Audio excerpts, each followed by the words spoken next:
Hey, what's up? This is Kevin from Kevin's Barbecue Joints, and this one's awesome. It's with Chef Jake Wood from Lawrence Barbecue in Raleigh, North Carolina. If you haven't heard about Lawrence Barbecue, it will definitely be on your radar after you listen to this, and check out some links below. Chef Jake and his team are putting out amazing barbecue, oysters, as well as other proteins and sides and desserts. It's something really special. Chef Jake's roots are in North Carolina. He draws deeply from his background and his family's recipes. The name of the restaurant is named after his grandfather. His grandmother's still alive. She still provides recipes for him as well as family members. And his memories of barbecue and oysters is very visceral. And the barbecue oyster combination is super unique. He explains where he gets his oysters. And they serve them fresh as well as a different way. And he serves a bunch of different items that you've never had at barbecue joints. He has the standard things that you would expect to see at a barbecue joint. Not necessarily North Carolina, because he has Texas style brisket. He does bacon cured brisket. They do a pork belly corn dog. All their sides are well thought out. He has a chef and restaurant background. So he talks about tweezing flowers, but now he's doing something that's completely different. But they put the same detail into all the dishes. And then he gives, if you're watching on the YouTube side, he gives a little tour of, it's in this place called Boxyard RTP, which is Research Triangle Park in Raleigh. And not all of the stores and restaurants are open yet. There's about 4 or 5. They'll be officially open around September 15th, but his location looks killer. It's 4 containers put together. There's an indoor space for purchasing beer, which they have their own beer, as well as merch, but you order at a window. There's picnic tables outside. There's a whole covered area above. They're going to have a bar. They have a beverage director who will be putting together great drinks that'll pair with specific things that they'll have for the bar itself. It's there's so much to talk about. It's so great. I am so jealous of the people of Raleigh and people that get to visit. I hope to visit very soon. You're going to want to visit for sure. I can't thank Chef Jake enough for taking the time. It's right before service, so there's a little commotion in the background you could hear, and you could see it if you're watching on the YouTube side. They do birria tacos, so he's describing the birria tacos at the very beginning, so we just jump right into that. So I'll put all the information below. Keep Lawrence Barbecue on your radar, and make sure you do visit. They're open Wednesday through Saturday, 11 to 8 p.m. That's right, lunch and dinner. And the Kevin's Barbecue Joints podcast and YouTube show is brought to you by Flores Tortillas. Best tortillas on the damn planet. FloresTortillas.com. Every Monday at 10 a.m. Texas time. They drop on the website. You could order them. Order them batches of a dozen. Order some for yourself. Order for friends, family. Make them really happy. Such great stuff. They're made with smoked beef tallow and magic and love and wonderfulness. Flores Tortillas on all the social media. Again, that's FloresTortillas.com. I have a website at Kevin'sBBQJoints.com with links to all the podcasts and YouTube stuff, as well as these massive lists and lots of things featuring barbecue joints, because I want to celebrate barbecue joints across the country. If you're digging these, please subscribe. That way you don't miss out. But at the end, take care, stay safe, and enjoy this with Chef Jake. Got a big consomme going. So Friday and Saturday are our birria taco days. It's starting to take off. People are starting to find out about it. So I enjoy that a lot. It gets like I jump on the line and do every one of the tacos every Friday and Saturday. And that's it's like, cool. yeah, it's fun for me to get in and do that. Just get my tail beat for a few hours, That's awesome. That's cool. And how are birria tacos in North Carolina? Are people taken to them? I guess we could talk about that during the actual thing, but is that something that people are used to, or is it something brand new to them? Yeah, man, we're really hoping to kind of create a little cult following around it. Since we came out with those, they've been the 4 nights we've had them have been our 4 busiest nights. And I mean, folks just line up as soon as we call the bell and say they're ready. We got a line out there 20 minutes later, which is awesome. Wow. And so that's on top of, the other stuff still sells as well. So it's just bringing in more folks who might have heard about them or are curious about them. But, we're trying to keep it to our recipe is like a Jalisco style mixed with a couple different other styles that we pulled from. As far as the chilies we use, obviously guajillo and ancho. We also use the chili cascabel, and we try to keep it as authentic as possible. We just use our brisket, which it makes it just a little bit better. I think that your typical byproduct of a round or a small cut beef rib or something like that. But pretty much same outcome, man. I mean, we use the authentic yellow creamy Oaxaca street style with cilantro and onions, and then we got the consomme to dip, and then we serve it with like a tomatillo crema or whatever we have that evening.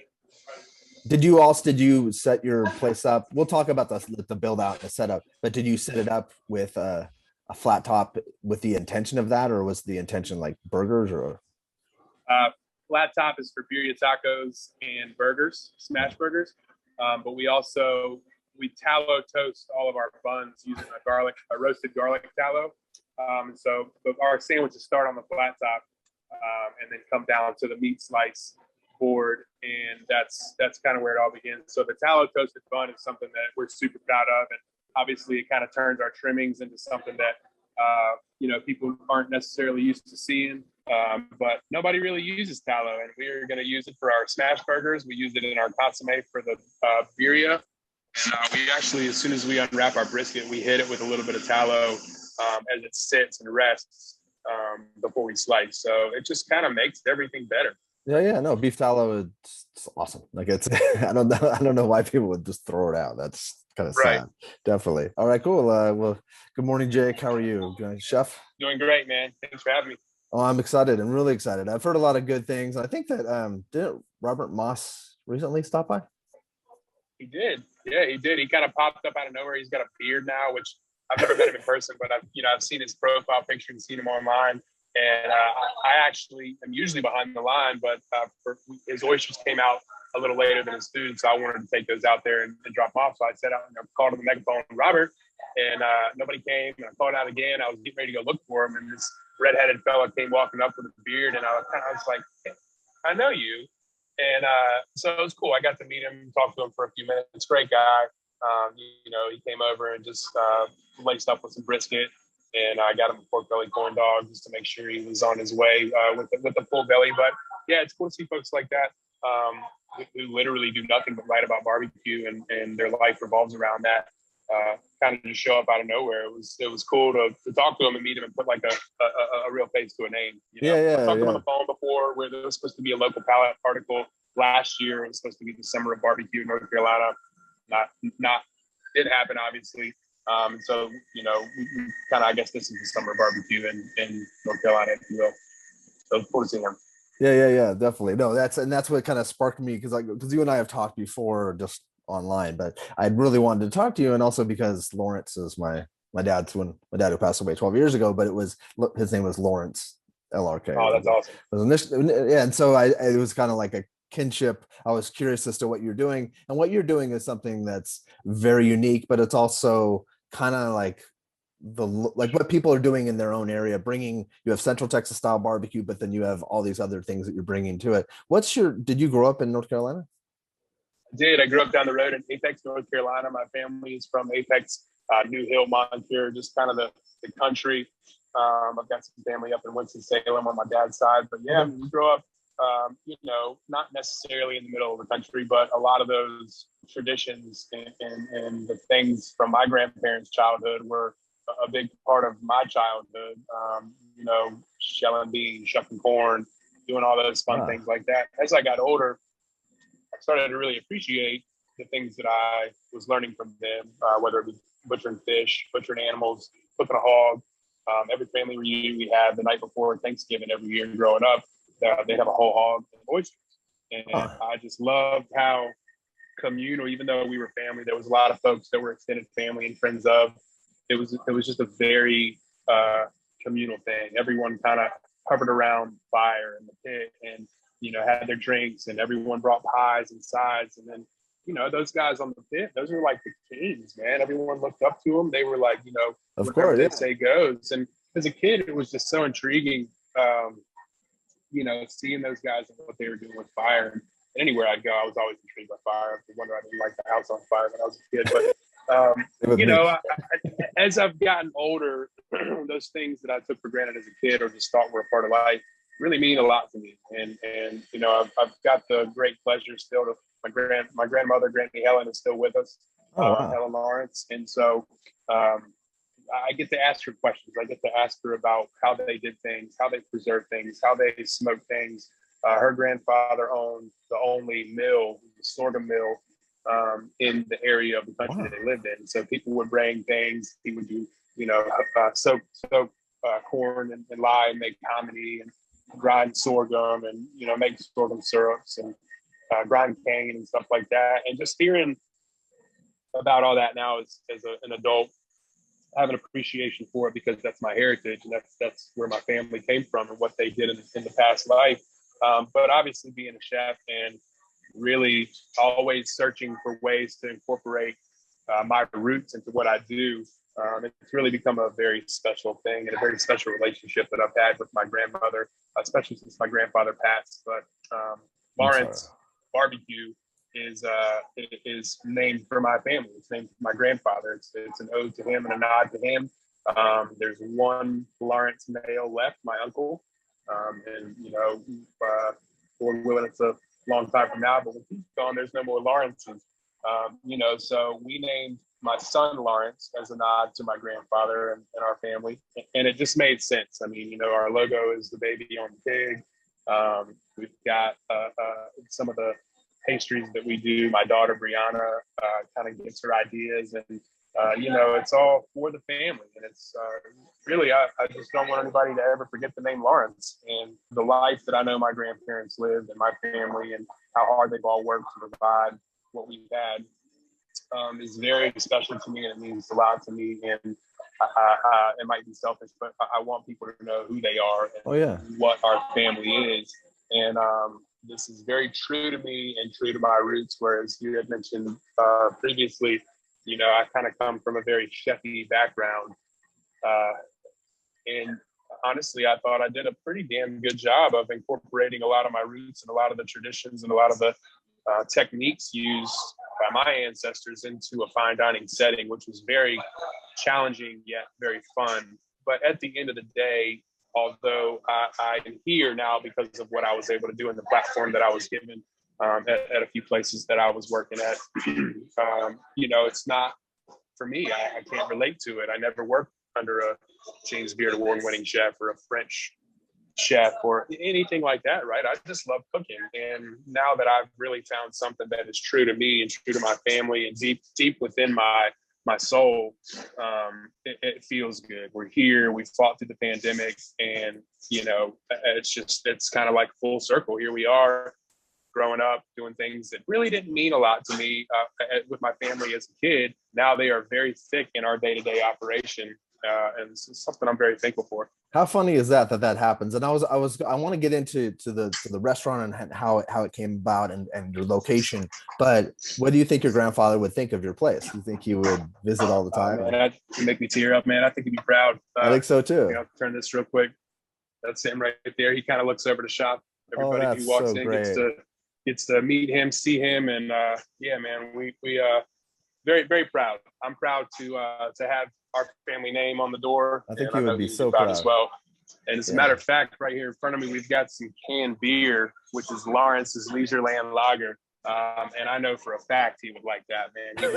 He loved a cold beer. He made moonshine wine and was always, he was pretty cool guy, man. Oh, what a man. I'm getting to meet him a little bit, but what a person to meet. And like, it's nice that you're keeping those memories like really visceral. You're actually, it's in a physical location, the manifestation. That's fantastic. Well, he was larger than life, man. And he had a very big impact on almost every person he met.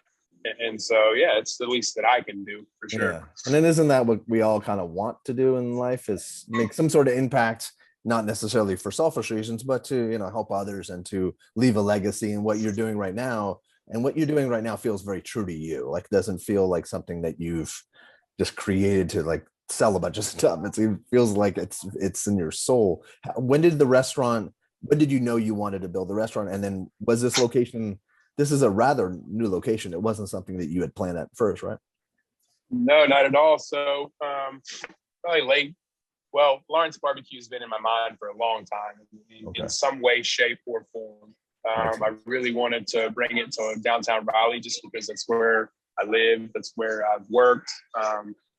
And, things have changed in downtown Raleigh, some for the better, some for not so good.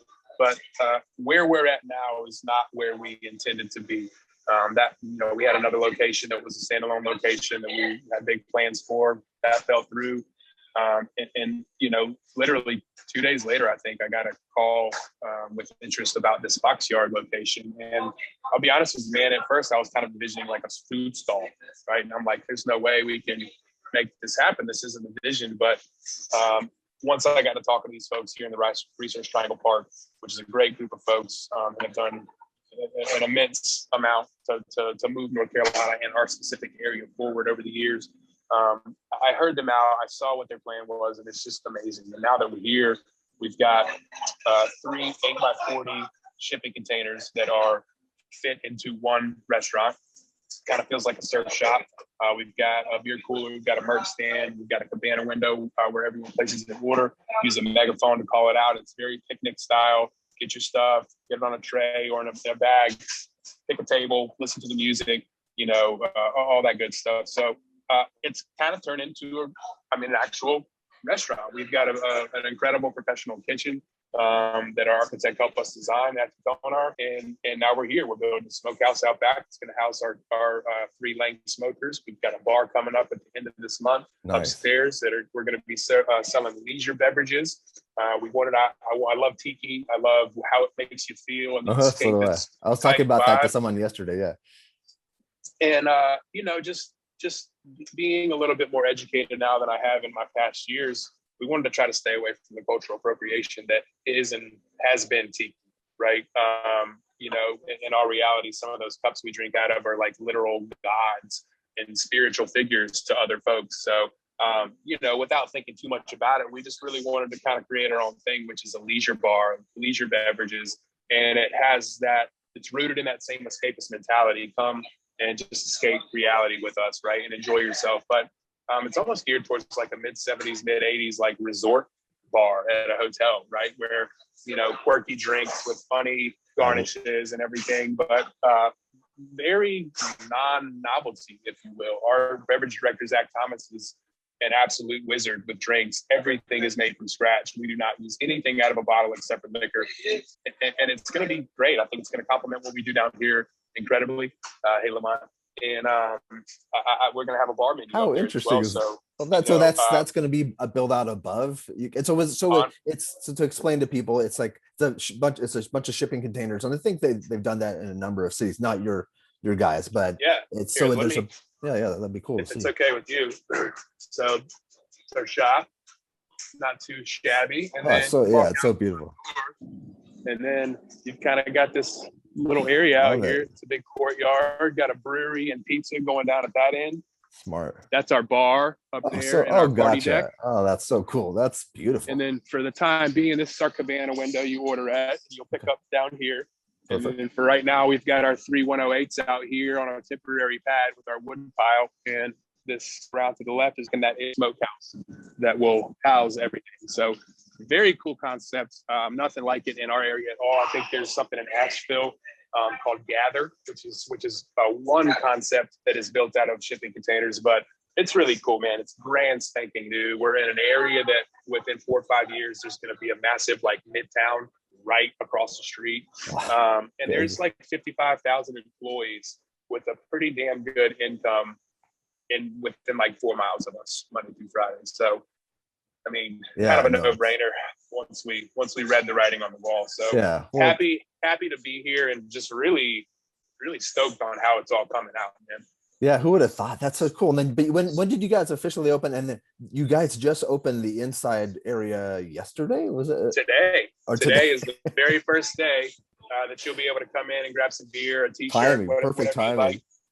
And this is actually our 2nd month anniversary, if you will. We started on June 6th. Okay. And so we've been running 2 months now, man. And quite honestly, we're getting busier every week, which is great. We finally got our ABC last week, which gave us our best weekend yet. So we're going to look to start hiring some more folks, both full-time and part-time, and prepare for that smokehouse and that bar to come. And, 3-4 months from now, we're really going to feel great about the operation, and it's going to be here. It's going to be full and complete. That'll be a really good feeling because, we were supposed to open this thing in April of 2020. And that did not happen. So it was a while ago, so you're here right now. A lot of silver lining. We are here right now, and we are better for what we've gone through. For sure. No, well, I think all of us are. Most of us are. It's just the ones that didn't make it through it. But I think that so you're open Wednesday through Saturday. Just only get that out of the way. Wednesday through Saturday, 11 a.m. till 8 p.m. So lunch and dinner Yes, sir. service then. Okay, Lunch that's and dinner for right awesome. now. And we are really there's a bake shop which has great cupcakes and milkshakes. There's a coffee shop that's open during the day. There's a CBD pharmacy, Oh, gourmet cotton candy called Wonder Puff, which is incredible. that's so cool. And then more things are coming. There's pizza and beer. There's burritos. There's Korean. There's like a beauty shop, a clothing. I mean, it's really It's just cool. gonna kill it. It's gonna be so Yeah, great. Oh, yeah. The people behind this are just like so smart. geniuses, man. God. So I think mid-September, I want to say, is probably a safe date for the grand opening. And man, we're just trying to gear up for that because it's going to be the biggest attraction within the county for sure. And obviously Raleigh, Durham, Chapel Hill, we're all right here in the middle. Yeah, that's that So area we're just is trying to prepare growing. ourselves. Well, and Yeah, also too, yeah, you're and telling you're me. yeah, I know it's crazy. And then also that's an area I used to go to Greensboro for business all the time or High Point. And so this back in past life with my dad, and we'd fly into Raleigh. That was where we'd fly into. So it's a business hub, it's schools, it's killers. And Let's now talk. they're making it a destination with, big entertainment venues, condos, retail, everything, man. And they're going to be continuing to build housing and apartments all around here. So great place to be. 5 years from now, it's going to be a totally different scene around here. All the And this families will walking. be, oh man, yeah, you're starting to see a lot more of that. And I mean, like last Friday, it was awesome to see. Everyone got off work, came over here. There was like 45, 50 people out there with a Leisureland lager in their hand, slurping oysters, having fun. So it's just, they needed that out here. It was a desert, so Yeah. to speak. In between Raleigh and Durham, and it always has been. I remember growing up, this was just, this is where all the pharmaceutical labs, and that's basically all it's been, right? And so, where we're at is actually the original IBM campus, What? which they've Really? turned it into Frontier Park, and they've completely renovated. It's great, man. So, Uh, good on all of them. A fellow named Scott Leviton is the CEO out here, good and for he him. is a big dog and has really got some big plans and a big vision out here and a great team. So That's happy to cool. be here. That outdoor space is that's amazing. That's going to be such a great. I can't wait to visit. So I wish I was there like this weekend. And let's talk about your menu. And your menu is unique too because oysters. You don't see oysters on many barbecue joint menus. If anything, you're Especially maybe not say fresh ones. not fresh ones. Yeah. So let's talk about your menu and then how you conceived it. Yeah. So just back to going to those family reunions and seeing the focal point was the whole hog barbecue and the steamed oysters coming out of the burlap bags. That's to me surf and turf in North Carolina, right? And that's the base of what we do here is barbecue and oysters and then beverages. So we keep it pretty true with all of our meats. We don't take it outside of the box. We want to give our best interpretation of authentic barbecue from the region that we are, serving it from, I guess. So that on our meats, we just try to perfect it. Salt and pepper on our butts, salt and pepper on our brisket, a little bit pepper heavy, and just oak and hickory smoke. That's it. We don't wrap anything. We don't put water pans. We don't put logs in there. It's just straight smoke to meat. And we've got a young fellow, Will, who's never worked in a restaurant before, but geeks out on smoking meats, builds his own smokers. He's running our smoke program right now. Oh, that's just cool. absolutely killing it. So me, who has stayed up more nights than I've slept over the past 18 months smoking meats, just as a two-man show, it's nice to have a guy who really cares about It's passionate the about meats yeah. because that's our base. People come here, they hear we have the best brisket in town. We've got to have the best brisket in town because that's what we're here to do. And he's really taken ownership of that, which is awesome. The oysters, we are extremely proud of. Some of our best friends, me and my wife, or we like to think so anyways, they live down the coast in an area called Hampstead outside of Wilmington. And they have an oyster plot in Thompson Sound, which is some of the cleanest, briniest, saltiest water I've ever tasted, from an oyster cane out of.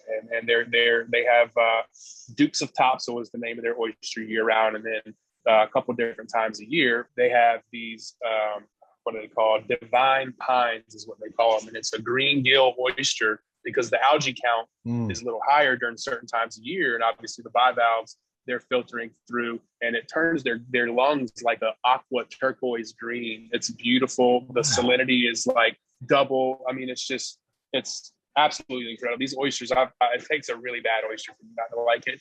And these things are just so next level. It's incredible. So we serve them raw. We do a rosé mignonette with the raw ones. You can get 6, you can get 12. And then we also do a grilled barbecue oyster with what we call a secret barbecue butter. And it's very simple, very delicious. We grill it with the butter and get it nice and toasty. And then we top it off with some cotija cheese and torch it real quick.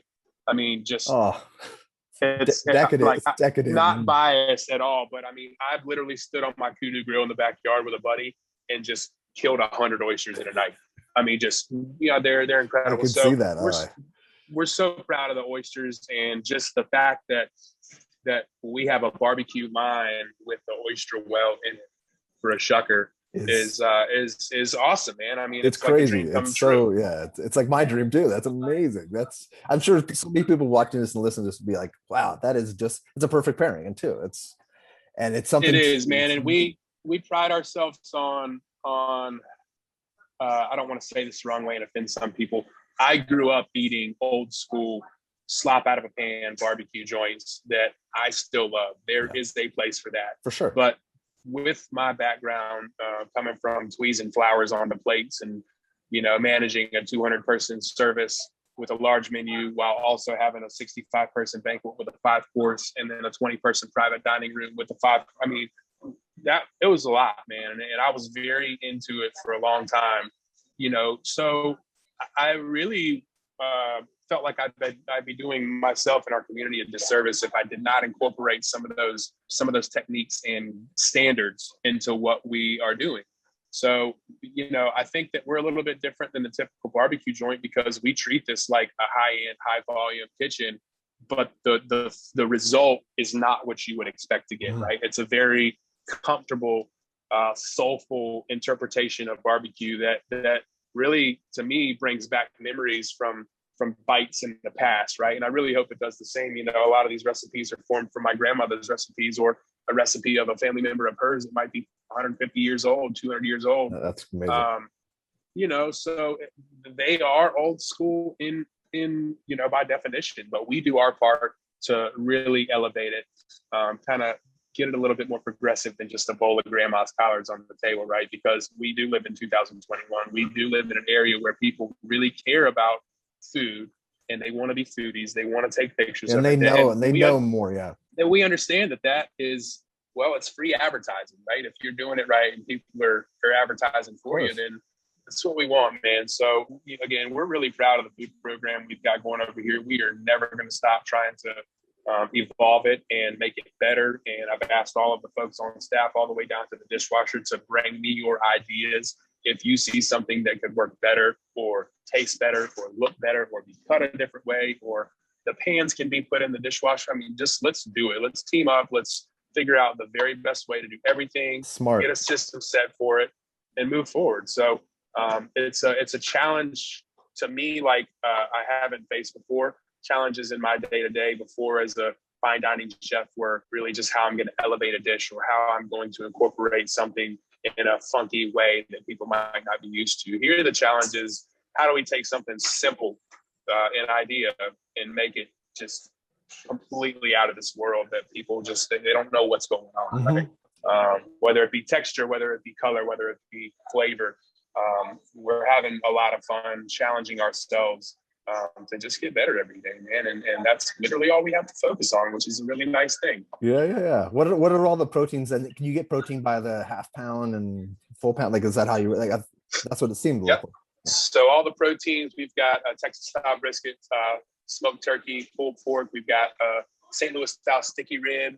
We do party wings. You can get half pound, full pound, or you can get a sandwich. And then we do features like the Birria tacos. We've kind of got a ace up our sleeve, and we call it a bacon cured brisket. And it is exactly that. We take a page from Mr. Benton's book, and it's 50-50 salt and sugar. We add a little bit extra in there to give it some of our own flavor. We let that sit for about 6 to 7 days, and then we rinse and we hit it with a little salt and pepper, and we smoke, and it comes out looking like pastrami, but tastes like a piece of bacon. And it's like insane. So we've run it on a couple of our pop-up menus and a collab dinner we did through the days coming up to opening the spot.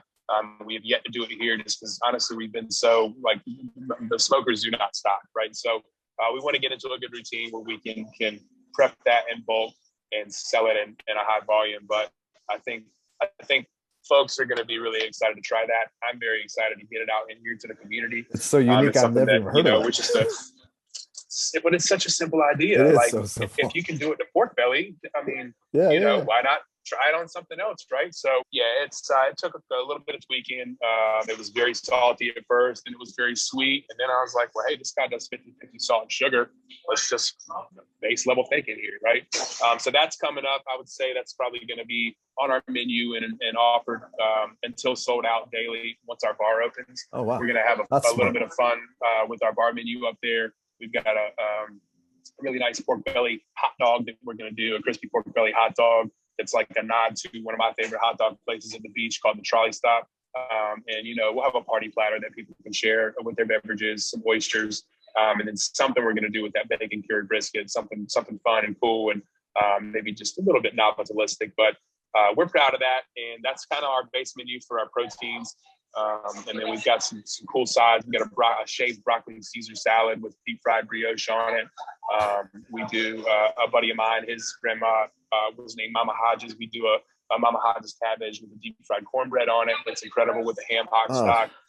Very old school, very traditional flavor.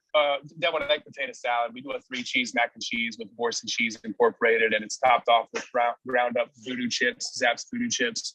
So it's pretty basic. We try to elevate each one of those in our own simple way, but then we have the oysters. We do great features. We got a pork belly burn-in feature on right now. We also did like a briny fish camp fried oyster feature yesterday. So whatever's coming out of the water, out of the fields, that's fresh and reasonable for us to purchase, we get it and we try to have fun with it, man. And also, don't you have a fun corn dog? We do, yeah. It's a pork belly corn dog. Basically, we smoke the pork belly, salt and pepper. We then compress it, overnight and let all that congealed fat kind of settle down. And then, we slice it in the shape of a corn dog and batter it up and go to town. We serve it with a sorghum mustard and typically a variety of house pickles that we have seasonally. So was that something that's a special? That's not, is that an everyday thing or is it? We've had it as a special a couple weeks, and we are working on getting the process down so that we can bulk prep those because when they're on the menu, it's all we're doing in the fryers, dropping corn dogs. I can imagine. Yeah, we're working on that, but it's something that we do want to have on our full-time menu. Maybe that's something that's offered as a bar snack menu. Yeah, I think that makes more sense. I think so as well.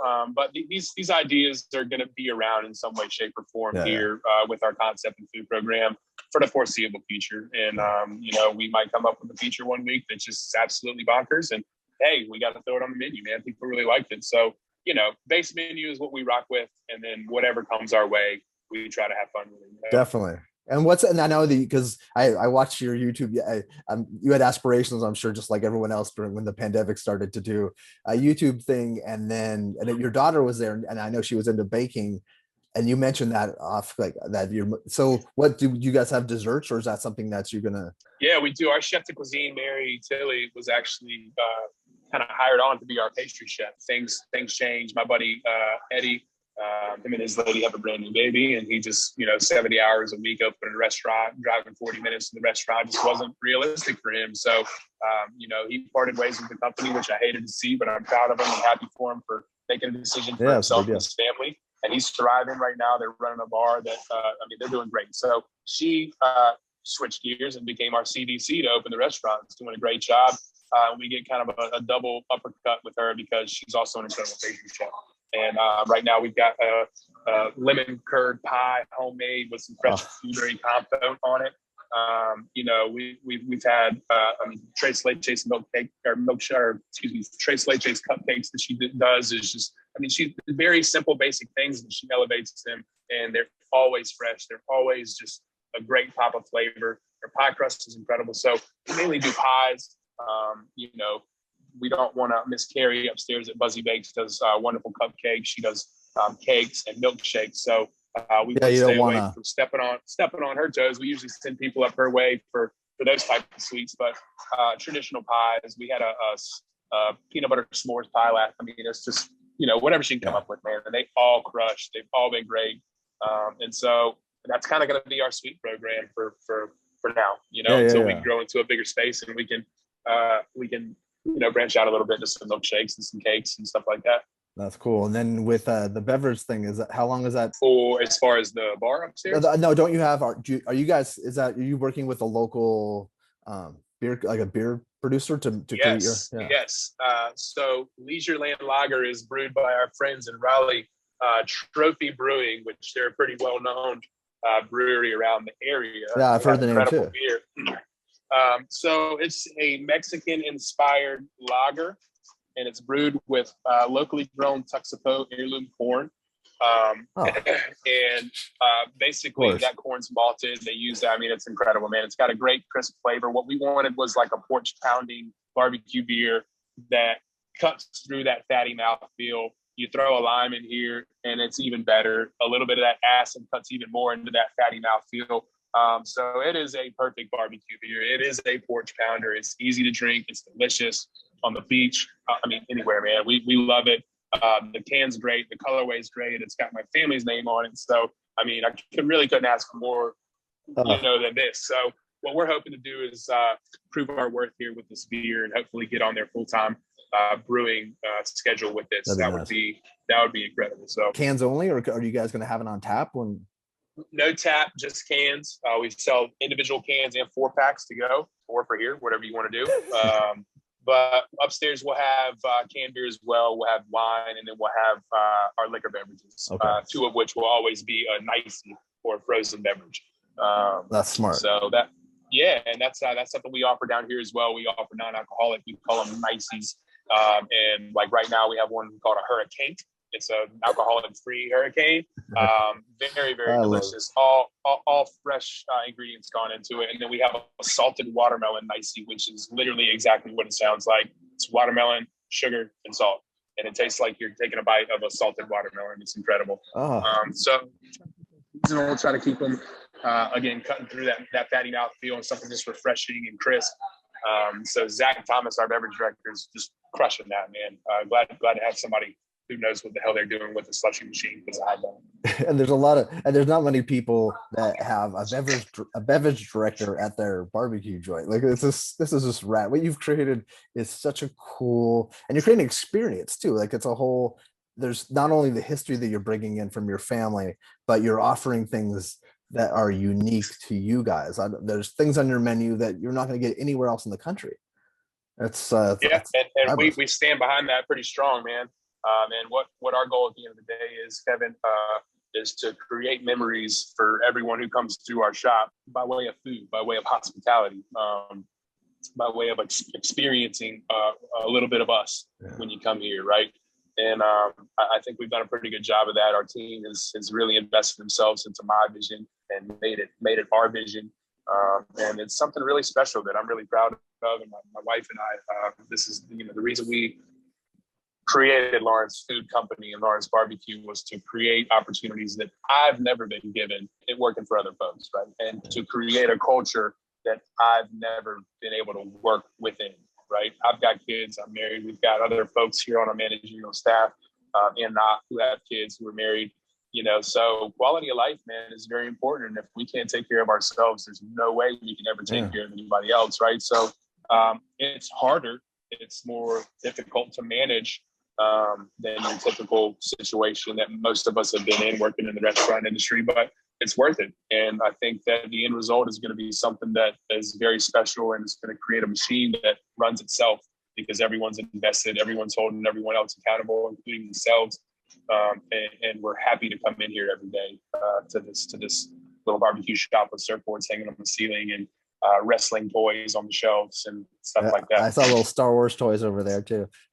Yeah, man. Yeah, definitely. I love so, that. just we want to make it personal to us, so that it is a place that we feel like is home. Because honestly, I see these folks more than I do my wife and kids, and vice versa. So this is home in a way. Wow, that's crazy. That's so awesome. And you have 3 Lang smokers. Is that what you have back there, or what? Yeah, 3 Lang 108s. Yeah, we've got them. Just the only custom thing we did to them was have the rain guard knocked off the top, because in our smokehouse we'll have Tinkos going from that to the chimney that will change out weekly or bi-weekly to eliminate any grease fire or buildup.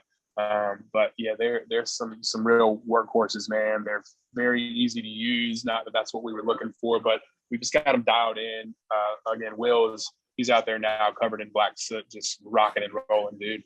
But we're going to move those into the smokehouse. We have a meat processing area, refrigeration, a sausage, stuffer in there. We've got a whole nother dish area in there to clean our smokers, pull them apart, leave them on the wall, spray them down.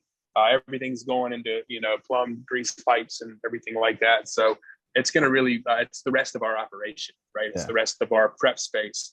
And so that's going to be a big deal for us. That'd probably September, if I had to guess. But just a glorified corrugated metal building with some nice mesh screening around the top for ventilation, and just protect my equipment and my people from the weather. You're gonna have sausage on the menu then? Come like September, we'll October? be making fresh house-made sausages. We'll do some hot cuts, obviously, but we're going to have fun with it and try to create our own specialty flavors. It makes sense. So that's something Jake, that we're looking forward to. So we're going to grow into our pants as it's realistic for us to grow into our pants, right? We're not going to try to do anything that we probably shouldn't be doing. So right now we feel comfortable with what we got going on. Got a small menu. It's all great. I don't think it's where it needs to be yet, but we're proud. We're having fun. We're busy.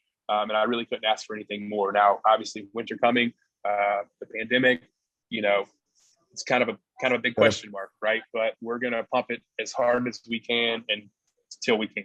Yeah, right? and just play. And whatever direction it goes, and just. I mean, Kevin, I'll sling barbecue out of this back door over here in the middle of the damn night if I have to. Yeah, exactly. Whatever we got to do, man. We've adjusted and adapted and survived, and we can do it again. We'll just. We'll take advantage of this nice, beautiful weather we've got probably till, here in North Carolina, you never know, it could be November and 70 degrees. So we are outdoor dining, so we've got to take that into account. But our goal within the next 6 there's cover. months, There's cover. It's all right. Yeah. There is, and we're going to mimic that tin roof over our party deck where I was going to ask. I think that makes sense. Try to have about 65, 70 seats up there covered with heaters, fans, out of the inclement weather. So we'll do our best to give it a fair fight, Yeah. Are you going to be doing any whole hog, you think, eventually? Or is that something that...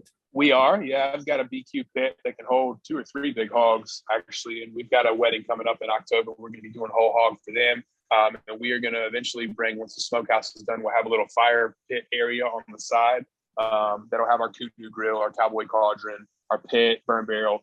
And probably once a month, we'll do a Saturday party where we'll have a whole hog on until it's gone. Originally the idea was to have pits in our smokehouse, and just us being such a new operation and, training people, the risk of grease, all that. We just so much. And the money that went into the ventilation, alone was just something that we steered clear of, especially after spending the first 6 or 7 months of the pandemic, smoking everywhere we could on our Lang 84 tow behind. We had it dialed in, right? So we switched gears. It was going to be 2 pits and 2 108s. Now I got 3 108s, and everything's offset. Nice. This is awesome. Is there anything that we missed? Okay, what are all the different? Oh, can you order ahead of time, or is it just order at the window?